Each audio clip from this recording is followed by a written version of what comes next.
I'm GamerFitNation's Black Bible. I'm here with James Wolf Kell. I like to call him James Wolf Kill. Well, we're here to talk about Defiance, a new MMO third-person shooter. And I already got me because I'm into third-person shooters, as most of you know. Now, you have to tell us about this game and some of the features and some of the story, and just unload it. What Defiance is, it's a third-person shooter MMO. What that means is you'll be able to play this game with thousands of your friends at a time, all running around in the same place. It's going to be launched in April of next year on Xbox 360, PS3, and PC. We're the first game to do that, both to be an MMO. Well, to be an MMO to launch on all three of those platforms. Defiance takes place in San Francisco about 40 years into the future, sort of in the aftermath of this alien migration that kind of went awry. But now things have kind of settled down after this, what we call the Pale Wars, and now everybody's kind of trying to get along in this kind of newly terraformed Earth, that happened as a result of the alien arc ships getting destroyed, and all this terraforming equipment comes crashing to the Earth, and it results in just a completely transformed planet Earth. All right, so what I've seen, I want to talk about the weapons, and from what I've seen in the weapons, like one of the cool weapons I had was this gun that pretty much shoots out sticky grenades, and I could detonate them at any time. So I could like unload them on the person, or I could use them strategically on the area, and then blow it all up. So are there other unique weapons that you could tell us about that we can use in this game? Yeah, absolutely. There's one called the Infector, which it's sort of like a dart gun. It's based on alien technology. You shoot these darts, and they stick into your enemies. The darts then kind of spawn these spores, which are kind of gross looking but kind of awesome at the same time. The spores then hatch these bugs, which will attack your enemies at the same time, and then attack other enemies in the area. Another really cool, unique weapon that we have.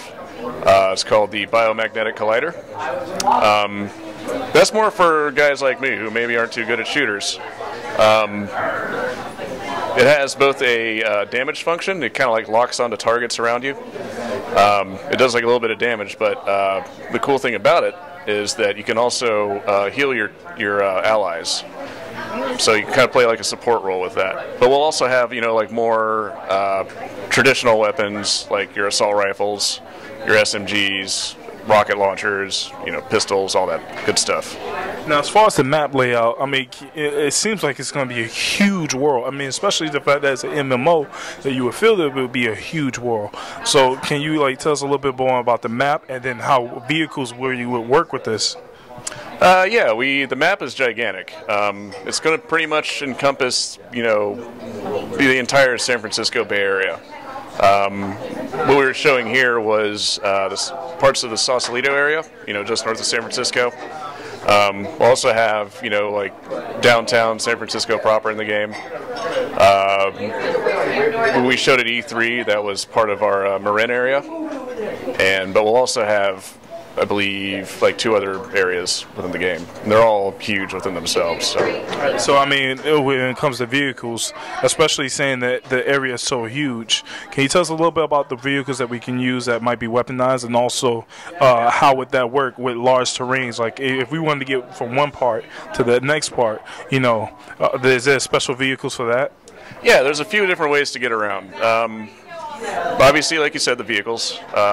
At any point in the game, anywhere in the game, you can just push V on a keyboard or up on the direction pad. It spawns an ATV right in front of you, no matter where you are. You can just hop on it and go. You're never running around looking for a vehicle. The final game will have lots of different vehicles you can get. Also, like Cerberus or something. Yeah, the Cerberus. That is going to be our 3-player vehicle, which will. You have like a driver who, what he does is pretty obvious, and then you have the guy in the passenger seat. He mans a guided rocket launcher, and then a guy on the back who mans sort of like this howitzer-style machine gun. But on top of the vehicles, we'll have other ways to get around the world. We'll have what we call a fast travel system. So when you get to, like an important point in the game, it'll kind of mark itself as a fast travel point. So no matter where you are on the map, you know, if you've been to this specific place before, you just open up the map, highlight it, and you can go back there. So is there anything else you could tell us about this game that we don't know, and perhaps a release date or anything? Well, it releases in April of next year. Probably the biggest other thing I can tell you about it is that really the game is only half of the Defiance equation. 2 weeks after the game launches, the Defiance show will be airing on Syfy. And the show will be taking place in St. Louis, so events that happen in the show will impact events in the game, and events in the game will impact events in the show. So it's going to be, especially like while the show is in season during those initial 12 episodes, there's going to be a lot going on in the game. It's going to be a pretty exciting time. So, well, y'all, thank you very much, man. Hey, check out Defiance. It's a strong fight back, or fight forever. I mean, because it's a war for the planet. Anyway, yo, this game is cool. I'm loving it. Like I said, I'm big on third-person shooters, and the very fact that this is a third-person shooter that's an MMO gives me the thought that I could just constantly play it and then constantly experience new things. So you should check it out. GamerFitNation's Black Bible. Peace.